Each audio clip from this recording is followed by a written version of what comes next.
성도 여러분 반갑습니다. 오늘도 우리 주님과 동행하는 복된 하루 되신 줄로 믿습니다. 매일 매 순간순간 주님과 동행하면서 하나님이 기뻐하시는 열매 풍성하게 맺는 여러분 모두가 될 수 있기를 바랍니다. 이번 한 주간은 제가 기도하는 주간입니다. 하지만 이 가정 예배는 계속됩니다. 하루도 빠지지 아니하고 계속 진행할 예정이니까 여러분 같이 동참하셔서 함께 말씀으로 묵상하고 은혜 나누고 예수님을 더 깊이 생각하며 닮아가는 귀한 은혜의 시간이 될 수 있기를 바랍니다. 오늘 우리가 함께 은혜를 나눌 본문 말씀 사도행전 9장입니다. 사도행전 9장 1절부터 9절까지에 있는 말씀 봉독합니다. 사도행전 9장 1절부터 9절입니다. 사울이 주의 제자들에 대하여 여전히 위협과 살기가 등등하여 대제사장에게 가서 다메섹 여러 회당에 가져갈 공문을 청하니 이는 만일 그 도를 따르는 사람을 만나면 남녀를 막론하고 결박하여 예루살렘으로 잡아오려 함이라. 사울이 길을 가다가 다메섹에 가까이 이르더니 호련히 하늘로부터 빛이 그를 둘러 비추는지라. 땅에 엎드러져 들음에 소리가 있어 이르시되 사울아 세우라 네가 어찌하여 나를 박해하느냐 하시거늘 대답하되 주여 누구시니까? 이르시되 나는 네가 박해하는 예수라. 너는 일어나 시내로 들어가라. 내가 행할 것을 네게 이를 자가 있느니라 하시니 같이 가던 사람들은 소리만 듣고 아무도 보지 못하여 말을 못하고 서 있더라. 사울이 땅에서 일어나 눈은 떴으나 아무것도 보지 못하고 사람의 손에 끌려 다메섹으로 들어가서 사흘 동안 보지 못하고 먹지도 마시지도 아니하니라. 아멘. 여러분이 생각하시기에 하나님이 사용하시는 일꾼, 하나님의 역사를 이루기 위한 일꾼으로 사람을 사용하는데 어떤 사람들을 선택해서 일을 맡기실 것 같습니까? 헌신적이고 열심히 있고 봉사 잘하고 믿음이 좋은 하나님의 말씀을 듣고 열심히 순종하는 사람, 물론 하나님이 기뻐하시는 열매를 맺는 일꾼으로 그리고 도구로 쓰임 받을 것입니다. 그런 자격 기준에서 본다면 오늘 본문에 나오는 사울은 자격 미달이죠. 무엇보다도 먼저 하나님을 믿고 예수님을 믿는 믿음이 방향이 잘못되었습니다. 하나님의 일을 하는 일꾼을 만들려면 그래도 어느 정도는 좀 준비가 된 사람이어야지 사울처럼 자기가 생각한 것이 무조건 옳다고 생각을 하고 예수님의 말씀도 거부하고 그리고 잘못된 방향으로 왜곡된 방향으로 나아가는 예수님을 믿는 성도들을 반대만 하는 이런 사람을 어떻게 일꾼으로 만들어서 고쳐서 쓸 수 있을까? 이런 생각을 우리가 할 수 있습니다. 교회에 대해서도 신앙생활 열심히 하고 신앙생활을 안 한다고 하더라도 어떤 호의적인 반응을 가지고 있는 사람이라면 같이 일할 수 있을까? 사울처럼 결사적으로 반대만 하는 사람을 어떻게 하나님의 역사를 이루어가는 일꾼으로 함께 일할 수 있을까? 이런 생각, 의심을 할 수밖에 없습니다. 하지만 그것은 사람의 생각이지 하나님의 계획은 아니었습니다. 사람들은 생각하기에 사울 같은 사람은 하나님의 일을 하는 예수님의 복음을 전하는 데 있어서는 도저히 함께 할 수 없는 불가능한 사람이다 라고 생각을 했지만은 하나님은 그를 통해 예수 그리스도의 복음을 전할 계획을 세우셨고 부활하신 예수님은 직접 사울을 찾아가서 만나십니다. 그리고 그가 부활하신 예수님을 만나면서 생각이 변했고 믿음이 변했고 가치관이 변했고 그의 일생이 변했습니다. 그가 핍박하던 예수님을 전하는 일꾼이 되었고 자기 목숨까지도 아낌없이 포기하고 복음을 위해서 헌신하는 하나님의 일꾼, 하나님의 도구가 되었던 것입니다. 여러분, 혹시 복음을 전하는데 저 사람은 안 된다, 저 사람은 도저히 안 믿을 사람이다 라고 미리 생각하고 포기하는 혹시 여러분 이웃 중에 그런 사람이 있습니까? 하나님이 포기하지 않으시고 하나님이 부르시면 불가능은 없습니다. 여러분이 오늘 만나는 사람, 여러분이 내일 만날 그 어떤 사람 중에 사도 바울처럼 하나님의 놀라운 역사를 이루어갈 일꾼이 되지 말라는 법 없습니다. 하나님이 어떤 사람을 여러분 만나게 하실지 우리는 모르는 겁니다. 우리가 한 사람에게 복음을 전하기 위해서 예수님의 소식을 전했지만 그를 통해서 얼마나 많은 사람들이 복음을 전해 듣게 될지, 온 세상 모든 사람들이 복음을 전해 듣게 될 수도 있는 위대한 일꾼이 될 수 있다는 사실을 우리는 짐작도 못할 때가 많이 있습니다. 여러분이 오늘 전하는, 그리고 내일 만나는 그 한 사람에게 전하는 한마디의 복음, 예수 그리스도의 복음이 온 세상을 예수님 앞으로 인도해 올 수 있는, 세상 모든 사람들을 하나님 앞으로 이끌어 올 수 있는 능력의 일꾼을 하나님 앞으로 인도하는 말씀이 될 수도 있는 겁니다. 여러분을 통해서.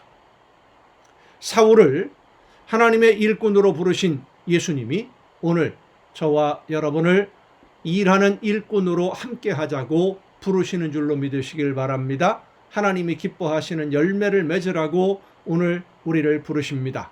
그 부르심에 응답해서 하나님의 나라를 이루어가고 하나님이 기뻐하시는 열매를 맺고 여러분을 통해서, 우리 모두를 통해서 전해지는 그 한마디의 복음으로 인해서 그 복음을 듣는 사람의 일생이 변하고 그로 인해서 얼마나 많은 하나님이 기뻐하시는 열매가 맺혀질지 우리는 상상할 수 없다는 사실을 여러분 잊지 마시고, 이 사람은 안 돼, 저 사람은 안 돼, 선입관 갖지 마시고 열심히 복음을 전하고 그들을 위해 기도함으로 하나님이 기뻐하시는 역사를 이루어가는 여러분 모두가 될 수 있기를 간절히 바랍니다. 기도하시겠습니다. 오늘도 크신 사랑과 은혜로 저희들의 삶을 주관하시고 인도해 주시는 아버지 하나님, 하나님이 기뻐하시는 뜻대로 하나님이 원하시는 일들 즐겁게 감당하며 하나님의 놀라운 역사를 이루어가는 일꾼으로 저희들을 오늘도 불러주시고 사용해 주심에 감사드립니다. 내 생각으로 하나님이 하시는 일들을 미리 재단하지 않게 하옵시고 말씀하시는 대로만 순종해서 하나님의 놀라운 역사를 이루어가는 도구로 쓰임받는 우리 모두가 되게 하여 주시옵소서. 말씀하시는 대로만 따르며 순종하는 우리 모두가 되게 하여 주시옵소서. 이 모든 말씀을 예수님의 이름으로 기도하옵나이다. 아멘. 오늘 우리가 함께 통독할 하나님의 말씀 에스라 7장부터 함께 통독을 하시겠습니다. 오늘 우리가 함께 통독할 내용, 성전을 건축하는 것으로 만족하는 것이 아니라, 그러니까 예루살렘에 돌아와서 성전 건축이 목적이 아니다라는 것을 보여주는 그런 내용입니다. 이스라엘 백성들이 돌아왔으면 하나님의 말씀대로 실천하고 살아가는 하나님의 나라를 세우는 것이 목적이다. 성전 건축이 목적이 아니다라는 것을 보여줍니다. 성전 건축의 과정이 힘들고 어려운 시련이 많았기 때문에 성전 건축을 목표로 삼게 되면서 본래의 목적, 하나님이 원하시는 뜻을 잃어버릴 수 있는 바로 그때에 하나님의 말씀을 전하고 가르쳐서 하나님이 원하시는 뜻대로 순종하는 것이 성전을 다시 세우는 목적이라는 것을 깨달아 알게 해주시는 것이죠. 그러니까 성전을 통해서 하나님의 말씀을 들으려고 하는 것이지 성전 세우는 것이 끝이 아니다라는 겁니다. 하나님의 말씀을 듣고 순종하는 것이, 그 말씀대로 살아가는 것이 우리의 삶의 최종 목표다, 목적이다, 하나님이 원하시는 삶이다 라는 것을 말씀해 줍니다. 오늘 우리도 본래의 목적을 잃고 목적이 아닌 과정을 목표로 삼는 경우들이 종종 발생하곤 합니다. 하나님이 이스라엘을 다시 예루살렘으로 돌아오게 해주신 것은 성전을 세우는 것이 목적이 아니라 이스라엘의 신앙을 회복하는 것이 목적이라는 것을 오늘 말씀을 통해서 깨우쳐 주시는 그런 내용들입니다. 자, 에스라서 7장부터 함께 통독하시겠습니다. 이 일 후에 바사 왕 아닥사스다가 왕위에 있을 때에 에스라라 하는 자가 있으니라. 그는 스라야의 아들이요 아사랴의 손자요 힐기야의 증손이요 살룸의 현손이요 사독의 5대손이요 아히두베의 6대손이요 아마랴의 7대손이요 아사랴의 8대손이요 무라요의 9대손이요 스라히야의 10대손이요 우시엘의 11대손이요 붓기의 12대손이요 아비수가의 13대손이요 비느하스의 14대손이요 엘르아살의 15대손이요 대제사장 아론의 16대손이라. 그러니까 이 에스라라는 사람은 제사장이다라는 겁니다. 제사장 가문이다. 이 에스라가 바벨론에서 올라왔으니 그는 이스라엘의 하나님 여호와께서 주신 모세의 율법에 익숙한 학자로서 그의 하나님 여호와의 도우심을 입음으로 왕에게 구하는 것은 다 받는 자이더니 아닥사스다 왕 제7년에 이스라엘 자손과 제사장들과 레위 사람들과 노래하는 자들과 문지기들과 느디님 사람 중에 몇 사람이 예루살렘으로 올라올 때에 이 에스라가 올라왔으니 왕의 제7년 5째 달이라. 그러니까 이스라엘 백성들이 바벨론 포로로 끌려갈 때도 3번에 걸쳐서 끌려갔었고요. 돌아올 때도 보면 한 번 온 사람들이 전부가 아니라 그 후에도 수시로 사람들이 돌아옵니다. 예루살렘으로 자신들의 삶의 거처를 재산이나 이런 것들 70년 넘게 자리를 잡고 살았으니까 정리할 게 시간이 꽤 많이 걸렸겠죠. 정리가 되는 대로 예루살렘으로 돌아오고 있었는데 그 중에 이 에스라라는 제사장도 함께 돌아왔던 겁니다. 첫째 달 초하루에 바벨론에서 길을 떠났고 하나님의 선한 손에 도우심을 입어 5째 달 초하루에 예루살렘에 이르니라. 에스라가 여호와의 율법을 연구하여 준행하며 율례와 규례를 이스라엘에게 가르치기로 결심하였더라. 말씀을 가르치고 하나님이 원하시는 대로 현실에서 살아가는 것이 성전을 회복하는 목적이라는 겁니다. 여호와의 계명의 말씀과 이스라엘에게 주신 율례 학자요 학자 겸 제사장인 에스라에게 아닥사스다 왕이 내린 조서의 초본은 아래와 같으니라. 모든 왕의 왕 아닥사스다는 하늘의 하나님의 율법의 완전한 학자 겸 제사장 에스라에게 조서를 내리노니 우리나라에 있는 이스라엘 백성과 그들 제사장들과 레위 사람들 중에 예루살렘으로 올라갈 뜻이 있는 자는 누구든지 너와 함께 갈지어다. 너는 네 손에 있는 네 하나님의 율법을 따라 유다와 예루살렘의 형편을 살피기 위하여 왕과 7 자문관의 보냄을 받았으니 왕과 자문관들이 예루살렘에 거하시는 이스라엘 하나님께 성심으로 드리는 은금을 가져가고 또 네가 바벨론 온 도에서 얻을 모든 은금과 및 백성과 제사장들이 예루살렘에 있는 그들의 하나님의 성전을 위하여 기쁘게 드릴 예물을 가져다가 그들의 돈으로 수송아지와 수량과 어린 양과 그 소재와 그 전제의 물품을 신속히 사서 예루살렘 네 하나님의 성전 제단 위에 드리고 그 나머지 은금은 너와 너의 형제가 좋게 여기는 일에 너의 하나님의 뜻을 따라 쓸지며 네 하나님의 성전에서 섬기는 일을 위하여 네게 준 그릇은 예루살렘 하나님 앞에 드리고 그 외에도 네 하나님의 성전에 쓰일 것이 있어서 네가 드리고자 하거든 무엇이든지 궁중 창고에서 내다가 드릴지니라. 나 곧 아닥사스다 왕이 유브라데강 건너편 모든 창고지기에게 조서를 내려 이르기를 하늘의 하나님의 율법 학자 겸 제사장 에스라가 물은 너희에게 구하는 것을 신속히 시행하되 은은 100달란트까지 밀은 100고르까지 포도주는 100밭까지 기름도 100밭까지 하고 소금은 정량 없이 하라. 무릇 하늘의 하나님의 전을 위하여 하늘의 하나님이 명령하신 것은 삼가 행하라. 어찌하여 진노가 왕과 왕자의 나라에 임하게 하랴. 내가 너희에게 이르노니 제사장들이나 레위 사람들이나 노래하는 자들이나 문지기들이나 느디님 사람들이나 혹 하나님의 성전에서 일하는 자들에게 조공과 관세와 통행세를 받는 것이 옳지 않으니라 하였노라. 에스라여, 너는 네 손에 있는 네 하나님의 지혜를 따라 네 하나님의 율법을 아는 자를 법관과 재판관을 삼아 강 건너편 모든 백성을 재판하게 하고 그중 알지 못하는 자는 너희가 가르치라. 무릇 네 하나님의 명령과 왕의 명령을 준행하지 아니하는 자는 속히 그 죄를 정하여 혹 죽이거나 귀양 보내거나 가산을 몰수하거나 옥에 가둘지니라 하였더라. 우리 조상들의 하나님 여호와를 송축할지로다. 그가 왕의 마음에 예루살렘 여호와의 성전을 아름답게 할 뜻을 두시고 또 나로 왕과 그의 보좌관들 앞과 왕의 권세 있는 모든 방백의 앞에서 은혜를 얻게 하셨도다. 내 하나님 여호와의 손이 내 위에 있으므로 내가 힘을 얻어 이스라엘 중에 우두머리들을 모아 나와 함께 올라오게 하였노라. 8장입니다. 아닥사스다 왕이 왕위에 있을 때에 나와 함께 바벨론에서 올라온 족장들과 그들의 계보는 이러하니라. 그러니까 바벨론 포로에서 올라온 사람들의 족보들이 여러 번 나오죠. 명단들이. 이 에스라에 있는 내용도 그 중에 또 한 부분입니다.